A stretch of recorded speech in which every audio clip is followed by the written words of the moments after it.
Okay. Am I clearly audible? Yes, Prabhuji. Yes. Okay, let me just pin myself because I was told that otherwise it's a bit hard for the recording. Okay. Just tell me which lighting is better. Is this okay or is this better? This one is better. Yeah, this one is okay. Okay. Om Ajnanatimirandhasya Jnananjanachhalakaya Chakshurunmilitam Yena Tasmai Shri Gurave Namaha Shri Chaitanya Manobhishtam Sthapitam Yena Bhutale Swayam Rupaha Kada Mayam Dadati Swapadantikam Vandeham Shri Guroho Shri Yuta Padakamalam Shri Gurun Vaishnavamscha Shri Rupam Sagarjatam Sahagana Raghunathanvitam Tam Sajivam Satvaitam Savadhutam Parijana Sahitam Krishna Chaitanya Devam Shri Radha Krishna Padan Sahagana Lalita Shri Vishakhanvitamscha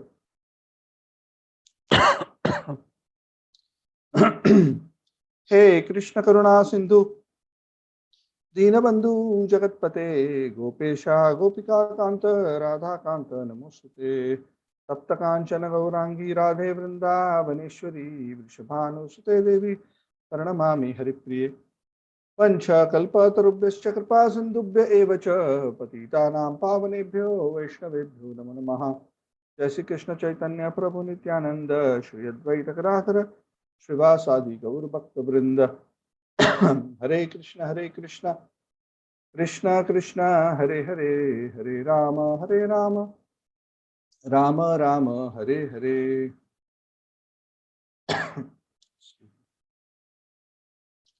Namo Vishnupadaya Krishna Prishthaya Bhutale Srimati Radhanath Swami Namane Namo Vishnupadaya Krishna Prishthaya Bhutale Srimati Bhaktivedanta Swami Namane Namaste Saraswati Devi Gauravani Pracharine Nirvisheshunyavadi Paschatya Gam Kurudevacharam Pangamam Gayatri Shri Gurum Dintaranam Paramananda Madhavam Shri Chaitanya Ishwaram Hare Krishna. So welcome all of you. So hope you all had a very nice celebration. We had wonderful festivals. We had Ekadashi, Remi Ekadashi, followed by Varaha Dwadashi, Kanantradashi. So many auspicious, beautiful festivals and other smaller festivals as well. So hope you made the maximum. Like we have been saying repeatedly, festivals are opportunities to access the mercy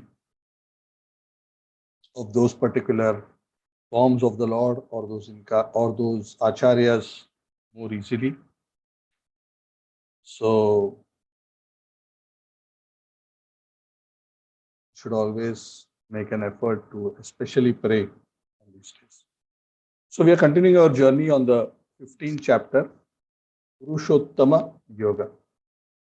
So we discussed up to verse 6. We discussed from this smallest of the chapters of the Gita, 20 verses, discuss the first section, which is where the Lord is explaining the material world in a very interesting way. The material world, even though it is described as illusory, it is not an illusion. It actually exists. Sometimes people misunderstand the material world. They think the material world is an illusion. Maya means illusion. No, Maya doesn't mean illusion here. The right word to use is illusory. Illusory means it seems to be something it is not. For example, if there is a snake in darkness, sorry, if there's a rope in darkness, you may think the rope to be the snake. The rope is a real concept. The snake is a real concept. But what is the Maya? What is that which is not? It is your mistaking the rope to be a snake. So that is the illusoriness. It doesn't mean that the rope doesn't exist, nor does it mean that there are no snakes. It just means that you wrongly perceived a rope to be a snake. So the illusoriness of this material world, in essence, is to see it disconnected from the supreme reality.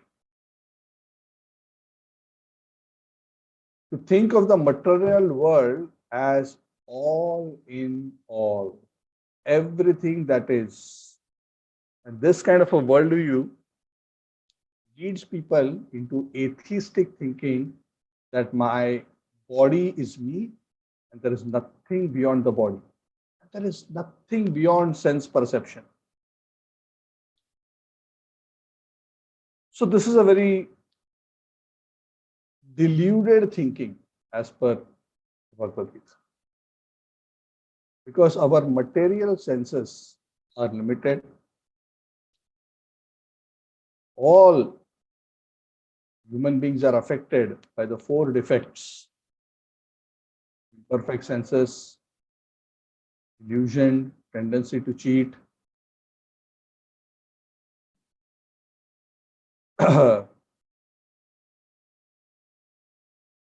imperfect senses, tendency to commit mistakes, illusion, and tendency to cheat.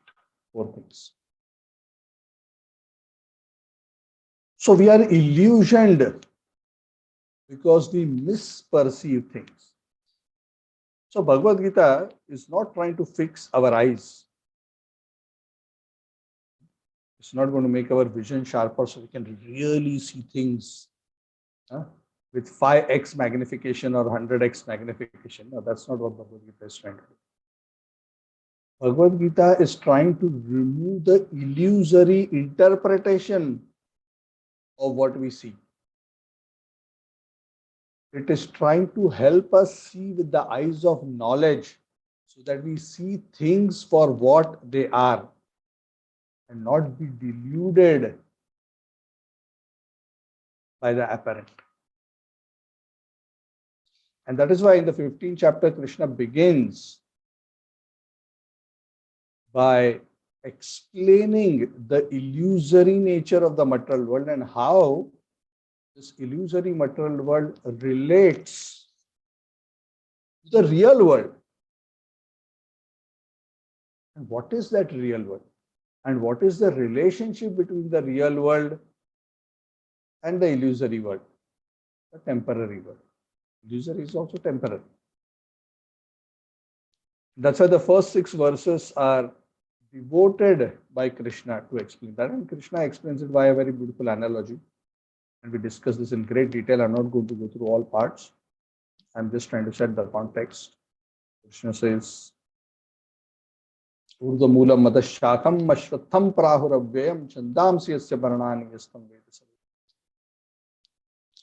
So, in essence, Krishna says, this material world is an inverted banyan tree.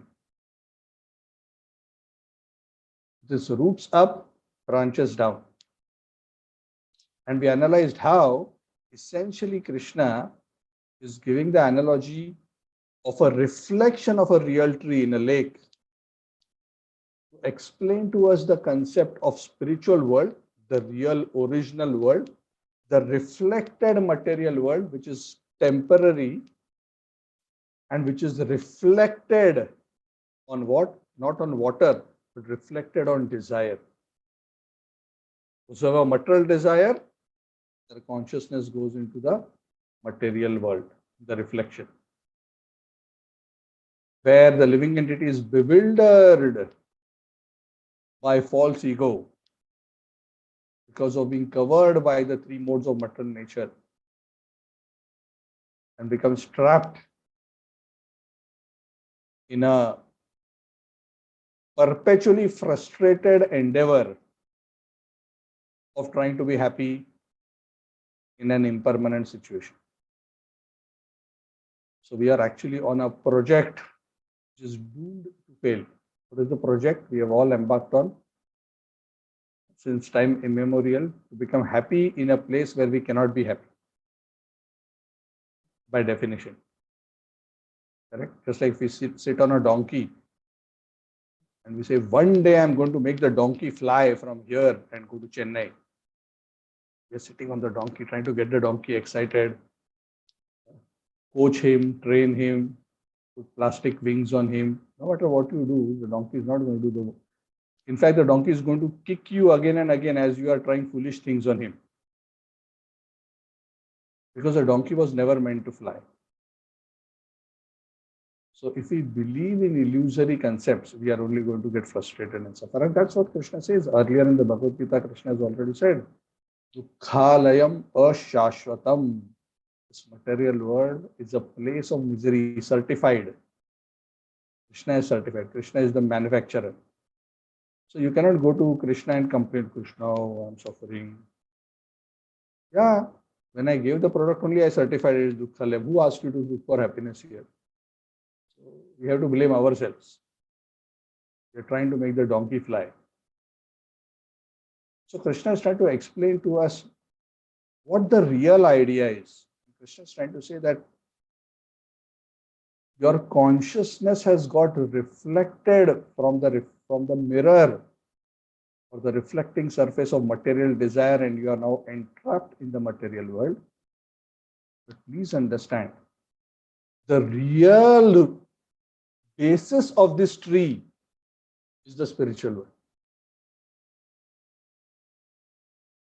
That is where the eternal tree exists. This reflection manifests, unmanifests, manifests, unmanifests. You'll jump from branch to branch to different species. You'll get frustrated, birth, old age, disease, death. And Krishna compares that tree. He talks about the roots, the leaves, the branches, the twigs. I don't want to go into all of that. We have discussed that in the last session. But essentially, Krishna summarizes this section by saying that the end game, what is the end game?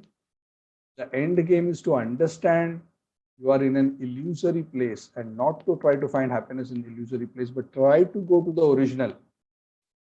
And Krishna summarized the process of going to the original. Nirmana moha jita sangha dosha adhyatma nitya vinivritta kama dvandair mukta skhatukta samge gachanti amudhaha padam avyayanta. Very beautiful. How one needs to develop equanimity and surrender to the Supreme Personality of God, not try to enjoy matter, surrender. And in that way, one can eventually attain the spiritual kingdom. And where is that spiritual kingdom? What is the nature? Na tadbhasete suryo na shashanko na pavakaha yad gatva na nivartante taddhamam paramam mama.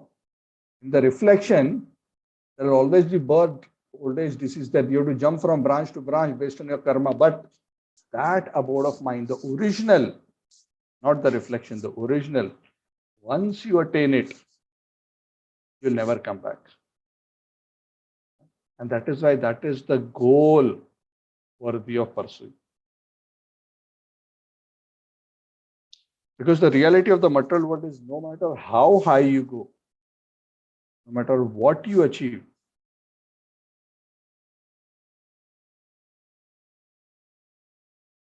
everything will become finished in a moment. I just suddenly recollected something, so I want to share. Recently, a very amazing personality passed away. I'm talking about Lata Mangeshkar, one of the most brilliant singers of recent times. Amazing versatility, amazing personality, amazing singing. All of us will think of her as, wow, such a wonderful, successful life. And then something very interesting she said in an interview. There was a clip, I think Chandrika or somebody sent it to me. She said in an interview, somebody, the interviewer asked her. Now she's like at the pinnacle of success, yeah, in her field. There's nobody else. She's like Bharat Ratna. She's practically the most well known. She's at a level which probably in the foreseeable future nobody can even come near. What to speak of surpassing her? So everyone will think, wow, I would want to be like her. I would want to be like her. So she was asked, so what is your desire? Now, this interview was not very recent. It was some time ago. I don't know how long ago. She was still able to communicate well at that point in time. So something very interesting she said. She said, my desire is that after this life, I don't want to be born again. I don't want to be born again. Who's this saying? A person who's at the pinnacle of success. And then she added, because she knows it's not so easy to say, I don't want to be born again. It doesn't happen just by wishing, right? So she said with humility, she said, but if I have to become born again, then I have one prayer to God. Please don't make me Lata Mangeshkar. So the interviewer was very shocked. No? Why are you saying like this? Everyone wants to be you. He didn't say that, but that was his intent. And she said, you do not know what all Lata Mangeshkar has to go through. So I don't want to be. I'm very convinced. No. So very interesting. And why I'm mentioning this is the nature of material existence, the reality of material existence. No matter how high you are, those who are sincere and honest, this is their realization. A Brahma Bhuna Loka Punaravartino Arjuna. Mam Upetyata Kaunteya Punarjanma na vidyate. No matter how high you go, you're still going to suffer. People think those who are richer, more famous, more successful, they have happy, blissful lives. No. And that is part of the illusion that we start thinking that those who may be in a better or a different situation than myself are happy. I am the only one suffering. Everybody else is happy. And that's why we are continuously making an effort to change our situation. But the reality is, everyone is suffering. And genuine spiritual advancement begins from the point that the living entity recognizes this. And that's why I was impressed that she stated that recognition. Whether she was able to overcome it and go beyond to actually make an effort to transcend, that's a different question, which I don't know. But the point is that recognition, Alexander the Great, he told when he was about to die, he told his soldiers, one of my requests is when I am carried after my death from my casket, make sure my hand is outside my casket, hanging out, empty hands. Why? Because I want the whole world to see that the emperor of the whole world came into this world empty-handed and left the world empty-handed. These people realized that I've struggled so hard, with so much pain, so much labor to gather so much. Within a moment, it's all going to go. And Krishna is saying that is the illusory nature of the world. So don't try to find lasting happiness in a place which is temporary. It's like building castles on the sand. The tides of time will come and just wash the castles of sand away. It's not very far. And that is why Krishna introduces the concept of the spiritual world in the beginning part of the 15th chapter. Natadbhasayate suryo na shashanko na pavaka yad gatva na nivardante. Make that your goal, because having gone there, one never comes back. Don't jump from branch to branch of this material world. You will not be happy. Having said that, in the next few verses, Krishna summarizes the transmigration of the soul in the material world very beautifully. He said that is the supreme abode. This is the temporary abode where one is trapped in the cycle, and he explains how this entrapment works, how this transmigration in the samsara wheel works. So let's see what Krishna says. So I'm going to recite a few verses and then we'll discuss it together. 15.7, Krishna starts by saying, Mamaivamsho jiva loke jiva bhutah sanatanah manah shashtanindriyani prakriti karshati. First point Krishna highlights, says, please understand the living entity, the soul, is my part and parcel. It is my ansha. It is divine. It is not ordinary. It is not material. Each and every soul, each and every living entity is divine. And it is my part. Mama eva amsha. Eva means certainly, no doubt. Jiva loke, jiva bhuta sanatana. Eternally, it is my part and parcel. Not that it has become my part and parcel now and afterwards it will cease to be my part and parcel and become me. No. Sanatana, eternally. I have manifested myself as so many vibhinna amshas, separated part and parcels. And these vibhinna amshas, these part and parcels, these amshas of mind which are manifested within the jiva loka, this particular material world of conditional life. What is their status? Correct? When we are on WhatsApp, we put our status, or Facebook, we put our status. Enjoying life, never been better, all kinds of things people say.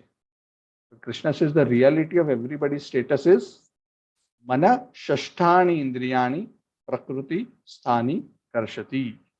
This should be all of our status. That with the mind and the five senses, we are continuously struggling in the material world. So what should be our status? Struggling with the mind and five senses. That is our eternal status.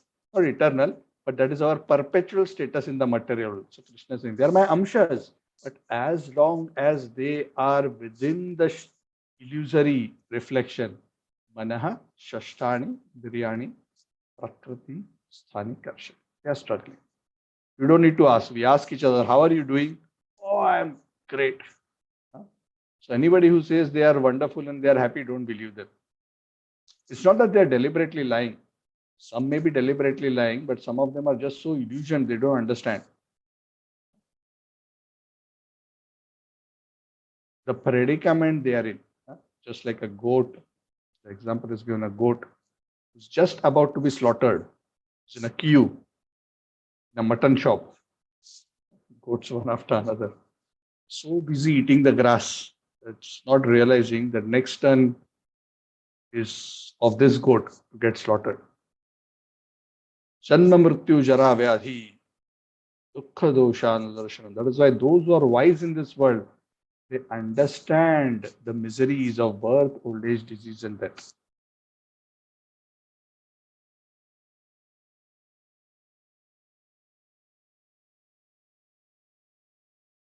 And then Krishna explains in the next verse, Shariram yad avapnoti yachapi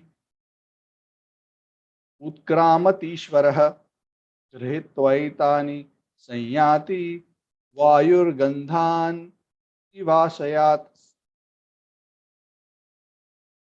The living entity is occupying different bodies based on a different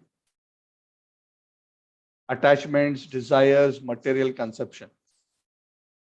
Now, this is a very important principle. If somebody says, why did I get this body? Why did that person get that body? Why did this dog get dog's body? Why did cat get cat? Each soul gets a particular body based on its conception, its desires, its mentality. So it is a match. Mentality, body. So there are 8.4 million possible varieties of bodies. Which one do we get?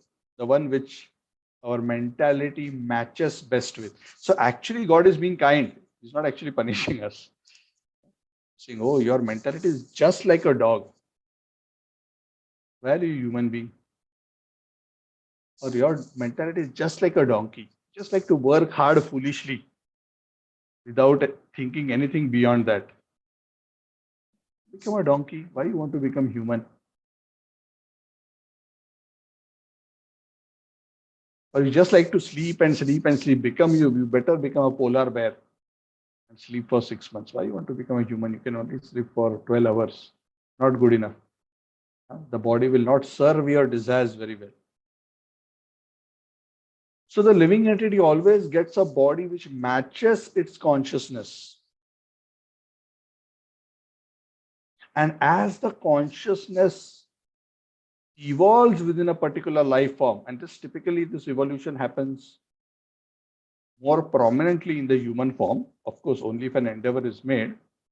And Krishna says when one body is given up, the soul continues to carry the material conception from one body to another.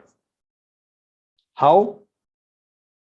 Just like a wind, the air carries the aroma from one location to another. So just like if I put a perfume and a wind blows, the wind will carry my perfume from my body and take it to a nearby place where some others are standing and they'll say, oh yes, I can smell Old Spice perfume. Which you have put. So how do you know? Oh, because the wind carried it. I don't use so much perfume, so I know only Old Spice. I don't know many other things. I just took it. So just like air carries aroma, similarly, even though the body dies, the materialistic mentality, the conception, the tendencies, the desires, they don't die with the body.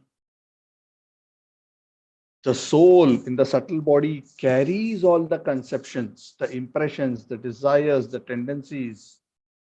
Like wind, the subtle body carries it from one body to another. So as the mentality evolves within that body, at the time of death, a reassessment is done of the mentality at the end of that life. And under the arrangement of material nature, again a match is made for the right body for that living entity. And if the human form of life is found to be not matching the mentality, then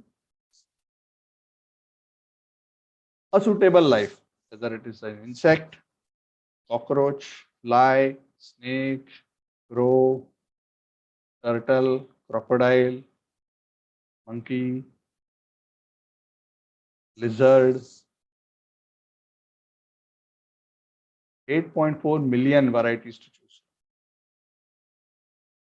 So it's actually a very simple process. It's a very quick match.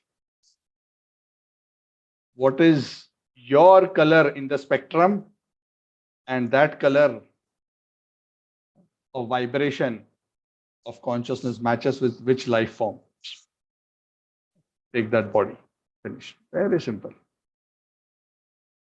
Karmana daiva netran. Of course, this is done through higher arrangement.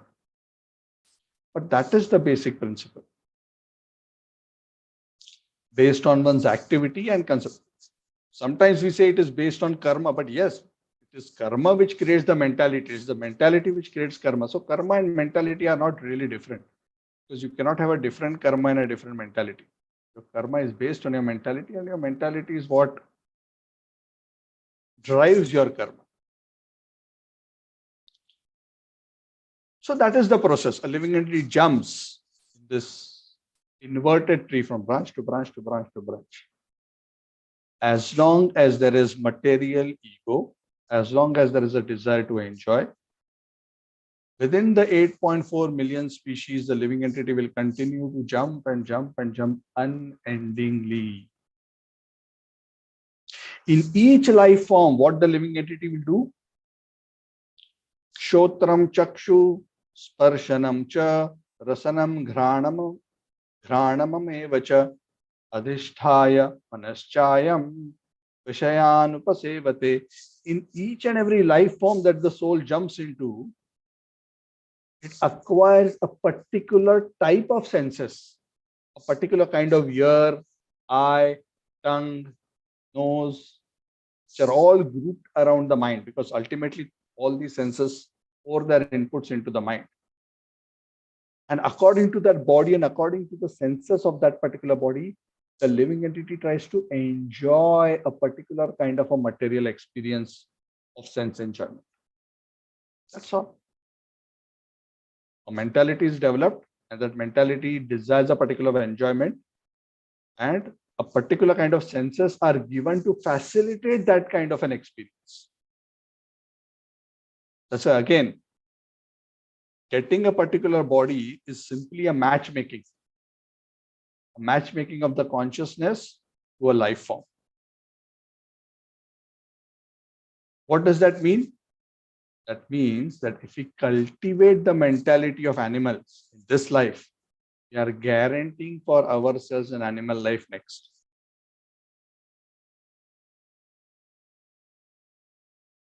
So if we want to guarantee a human life next life, Krishna gives a very simple formula. Neha vikramanashosti pratyavayo na vidyate salpamapi asya dharmasya trayate mahato bhayat.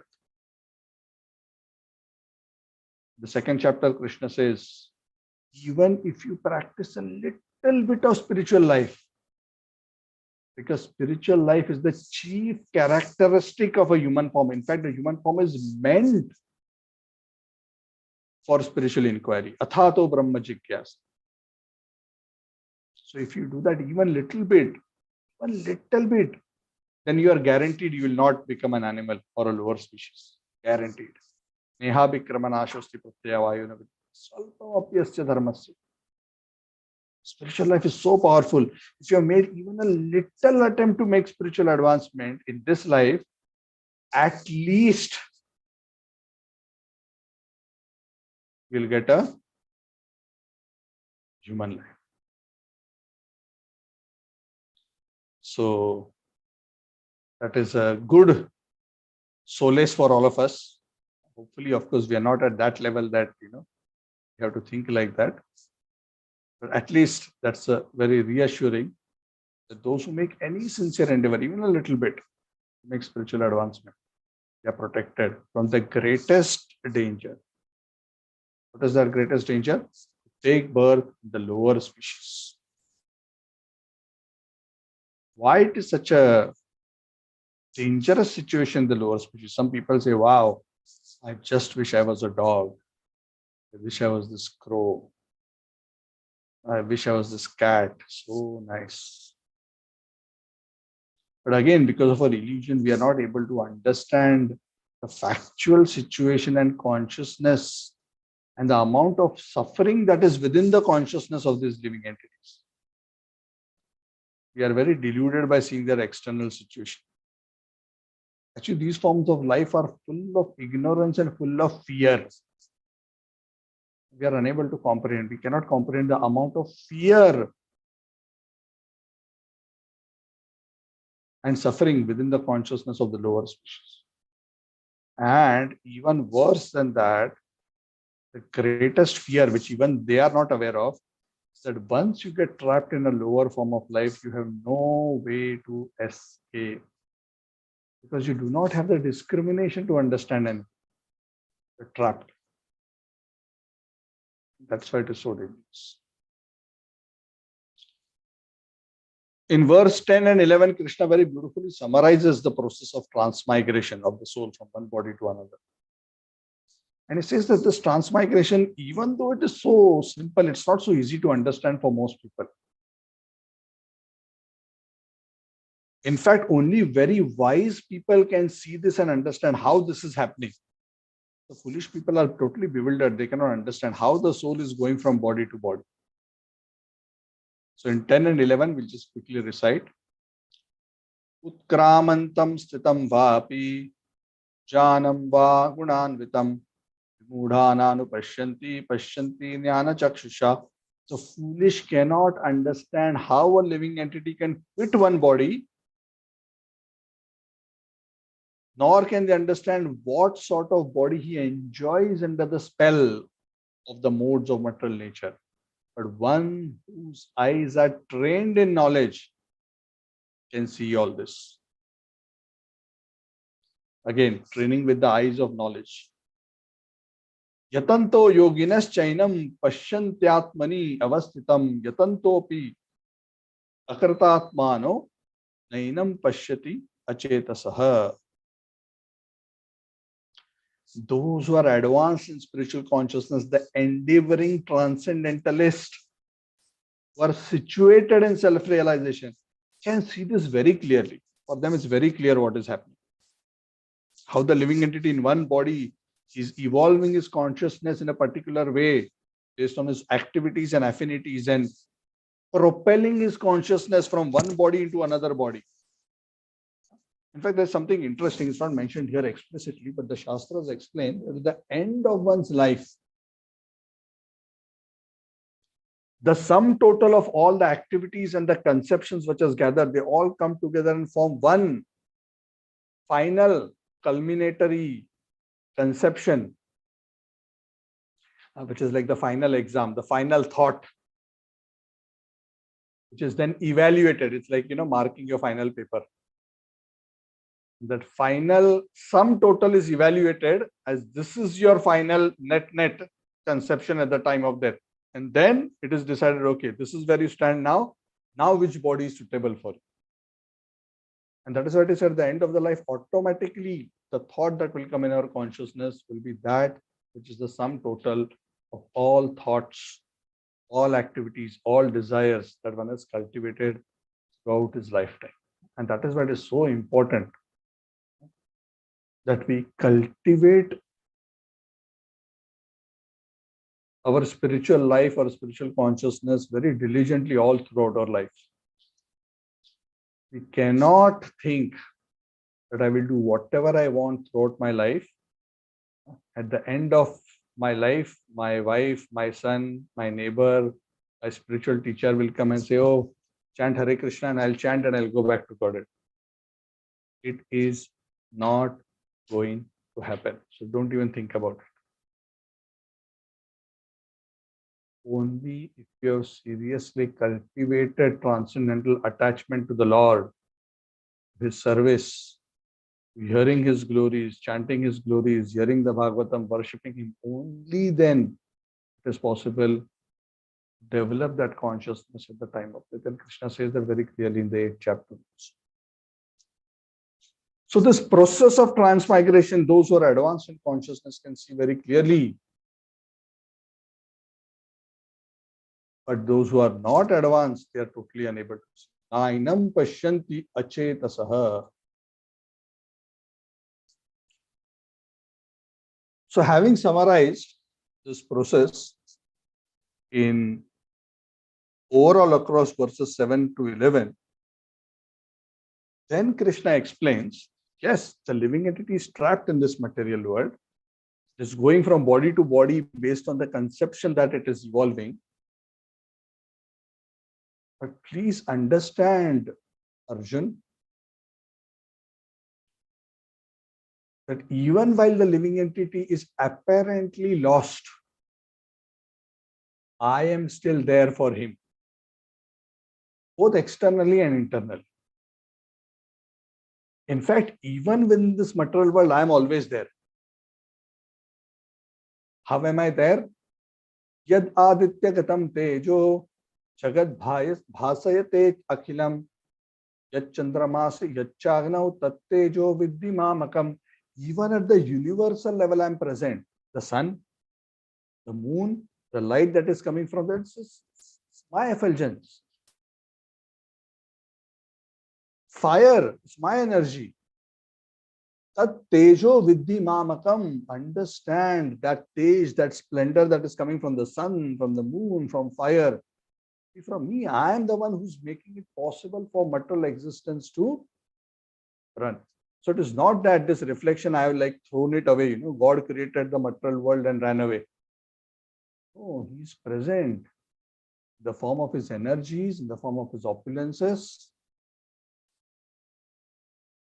And next thing Krishna says is even personally with each and every soul. Not only is the Lord present in his universal form, making everything function through his various energies, but he is also permeating each and every planet. The next verse, Krishna says, Gama Vishya Chabhutani Dharayami Aham Ojasa Ushnami Chaushadhi Sarvaha Soma Bhutva Rasatmakaha. Even all the planets, how are they floating in their orbits? How are they moving in a particular way? I am making it possible. By my energy, they are staying in orbit. Even the food that you all are eating, how does the taste in the vegetables come? How does it even become edible? Through the moonshine, I nourish the vegetables. I give taste. I give nutrition. So Arjuna, I am making life possible and I am the one who's nourishing life in this way.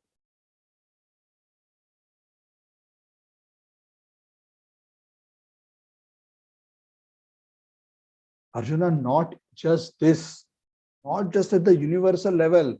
Let me explain to you one level deeper how I am helping. I am not just becoming the sun and the moon. I am not just through the sun and the moon causing the plants to grow. I am not just through the moonshine giving the vegetables taste, but even when you eat the food and it goes into your stomach, do you know, Arjun, the digestion, I am only making it possible. So Krishna makes it possible for the plants to grow, for the vegetables to be created, for the taste to come, for the eating to be possible, and for the digestion to happen, and for the nourishment to go all over. So Krishna is saying how much dependent we are on him. Aham Vaishwanaro Bhutva Praninam Deham Ashritah Pranapana Samayuktah Pachamyannam Chaturvidam. I am the fire of digestion in the body of all living entities. And I join into the pranas, the prana, apana, the outgoing and incoming breath. And through them, I digest the four kinds of food. Pachami, Annam, Chaturvida. What are the four kinds of food? Foods which are drunk, some which are chewed, some which are licked, and some which are sucked. All these four kinds of foods, Krishna, through the digestive fire, Aham Vaishwanaro, I become the Vaishwanara fire. Vaishwanara is the digestive fire. So even for good digestion, we have to pray to Krishna. For vegetables, we have to pray to him. Krishna is saying, I'm helping you at a universal level. The universal body, I am maintaining and managing. This body, I am also maintaining and managing. Digestion, everything is happening through me. And not just that, even one more level deeper, I am still involved. Sarvasya chaham hridi sannivishto mattah smritir jnanam apohanam cha vedaischa sarvair ahameva vedyo vedanta krit veda videva chaham. Very beautiful. Krishna says, I don't even stop at digestion. I am sitting in the heart of every living entity in their body, just next to the soul. I'm the personal guide, personal coach of every living entity, just sitting there. And from me, what happens? Mattah smriti jnanam apohanam. From me comes remembrance. All your memory, what you want to do, what your desires, I am the one who's facilitating all that. What you need to remember, what you need to do, how to do it, where is all this coming from? I am making it possible by being as the Paramatma in the heart. The right situation comes, I know what was the desire of that living entity, I will bring that desire forward. Then I'll give him the intelligence how to do it. And then based on the karmic situation, all these things will work out to fulfill that desire of the living entity. If it is material, it will be material. If it is a spiritual desire, it will be a spiritual fulfillment. But I am making it possible. And please also understand that ultimately, if you want to live well in this material world, you must learn the Vedas, and ultimate goal of the Vedas is to understand me. Vedaischa sarvair ahameva vedyo vedanta krit veda videva chaham. I perfectly know the Vedas. And what is the goal of the Vedas? To know me. Vedaischa sarvair ahameva vedyo vedanta krit veda videva chaham. I am the compiler of the Vedas. Through the Vedas, I am to be known. And I know the Vedas. So beautifully in this particular section, Krishna is saying that please understand, Arjuna, please learn to appreciate my unique position in all existence. Even within the material world, what to speak of the spiritual world, which is directly manifested from my internal potency. Even within the material world doesn't exist. Even though it is my shadow potency, my Maya Shakti, it is not divorced from me, it is still connected. And I am still there, the background, making everything possible. The material existence also cannot work without my active sustenance. I am Vishwambhara, I am the one who's holding and nourishing the whole universe. Both at a macro, universal level, at the level of each and every individual body, and ultimately at the soul level of each and every soul. Nothing can happen without my active participation. That's why Krishna says, I am like the thread on which everything rests. If I am removed, everything will collapse.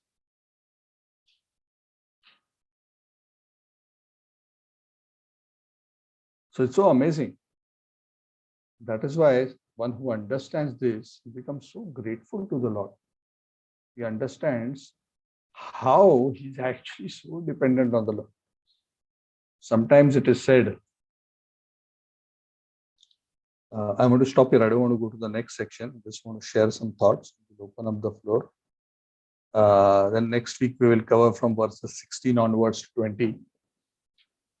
Wonderful thing that Krishna says, not Krishna says, that great souls say, Prabhupada would say often that even atheistic people, when they want to argue against God,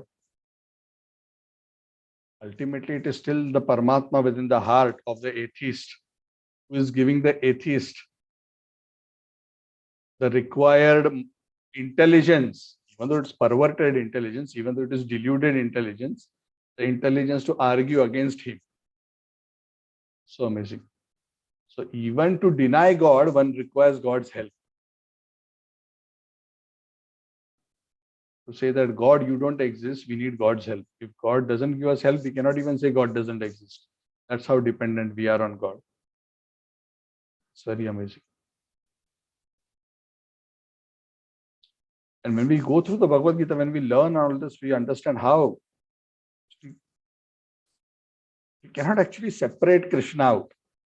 He's so intimately connected with everything. Either he's present directly or he's present in the form of his energies or his opulences, which are in one sense different from him, but at the same time, they are part of him. Achintya, Bheda, Abheda, Tattva. Simultaneously, same and different. That is the philosophy of Chaitanya Mahaprabhu.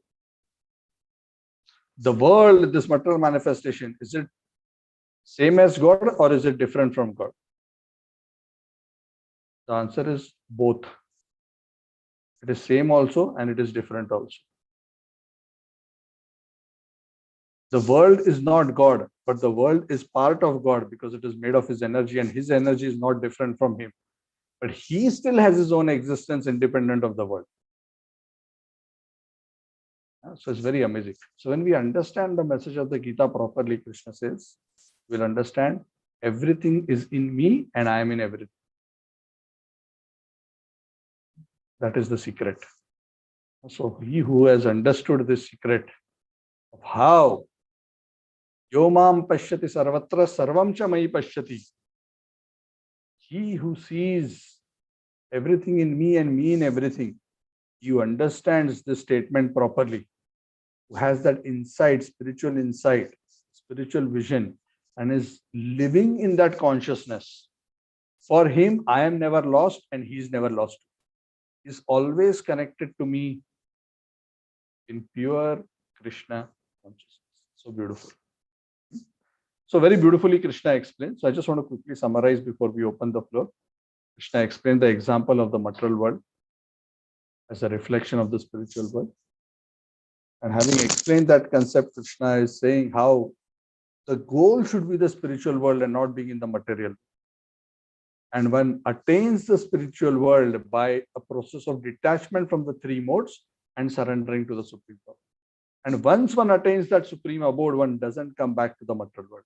But while one is in the material world, one goes from one life form to another.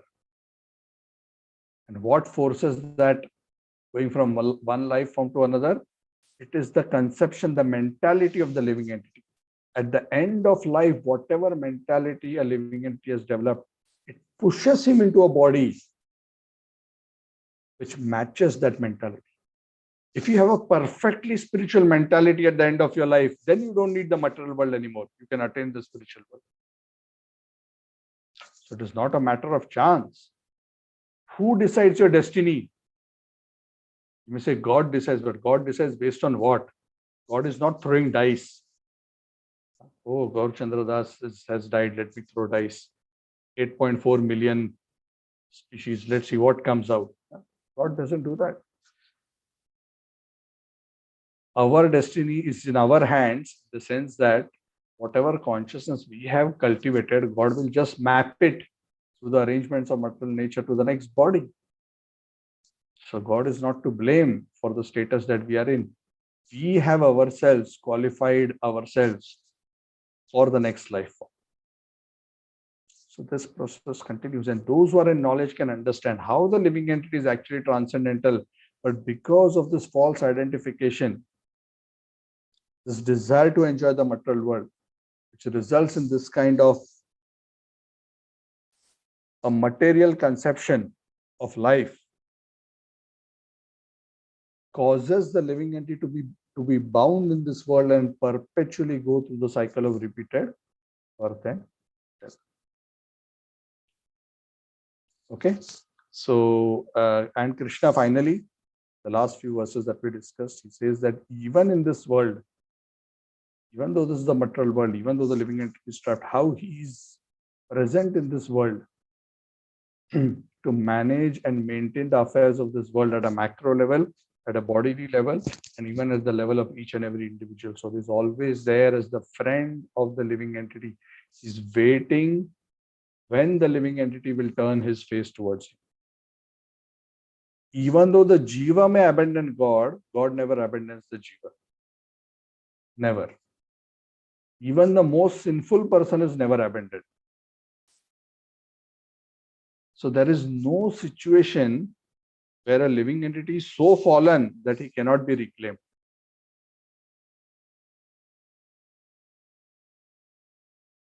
So there is always hope for everyone. As they say, every saint has a past and every sinner has a future. Which means every saint today, maybe some lifetime ago, was a sinner. And every person who's a sinner now has a hope and a potential of becoming a great saint if he takes to the right means by taking association of saintly people and transforming himself. So Krishna is there very actively, even within the material realm, always willing to help the living entities in all ways, material and spiritual. So Krishna is saying that I'm there materially also to make everything work. Spiritually also, I'm always there to guide and help. But the choice always rests with us. Choosing is us. Once we choose, Krishna will help us by facilitating our journeys, either in this direction or this direction. By matta, smritir, jnanam, apohanam. Based on our mentality, our cultivation, Krishna will give us the right remembrance, right forgetfulness, right knowledge for whatever needs to be done to achieve our desires. And if we are stubborn, what will happen? Manashashtani indriyani prakritistani karshati. Even though we are amsha of Bhagavan, will continue to struggle within the material world through various species with the mind and the five senses, trying to enjoy, but continually being frustrated in our attempts to enjoy. Okay, so with that, I will stop. Any questions, any comments? Yeah, Hare Krishna Prabhu. One question. Yeah. A person in the mode of goodness and passion, though he's not spiritual, will he get a human life? Those Krishna has already explained in the previous chapter that those who are in the mode of goodness, they usually will achieve the higher planets. Because goodness also includes usually following of dharma. It also includes within the following of dharma also includes worship of the Lord in some form or the other. So those who are in sattva guna, they usually go upward. Those who are in rajoguna, if they are not grossly sinful, then they will usually remain on the human platform. So rajoguna also may be externally pious. Because rajoguna means they want material wealth, they are materially very attached for material enjoyment. And those who are in rajoguna may not necessarily all be sinful. Some of them are just may also be religious, but who are very passionate about material enjoyment. Their religion is aimed. Their dharma is aimed at kama. The Bhagavad says dharma should never be aimed at kama. Dharma should be aimed at prema. But the dharma of Rajogun people is aimed at kama. Artha and kama.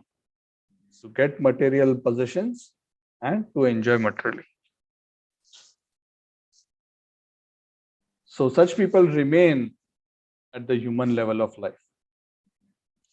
But the point is, for those who are in simply Rajogun and Sattvagun and not spiritual, they still have a risk that if they are not careful and somehow they accidentally become attached to thinking something at the time of death, they may go to a lower form. What Krishna is saying is, if you have rendered some spiritual activity in your life, then Krishna will guarantee it that you will at least get a human form of life at the end of this life. Yeah. Thank you. Hare Krishna. Yeah.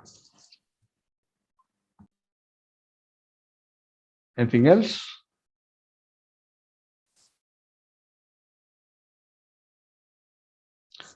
Okay, so if there's nothing else, we will stop today. Then I will see you all on Saturday, where we'll continue with the Bhagavatam discussion. And this Sunday, I think we should continue with our Sadhak and Sadhana and Sadachar classes as well. So we'll try to do that on Sunday. So as such, I will see you on Saturday and discuss the Bhagavatam. Thank you very much. Grantara Srimad Bhagavad Gita ki Jai, Shri Jai. Prabhupada ki Jai, Samaveta Gaura Bhakti ki. Thank you. Thank you, Hare Krishna Prabhuji. Thank you, Prabhuji. Krishna Prabhu, thank you. Thank you. Thank you. Thank you. Hare Krishna and thank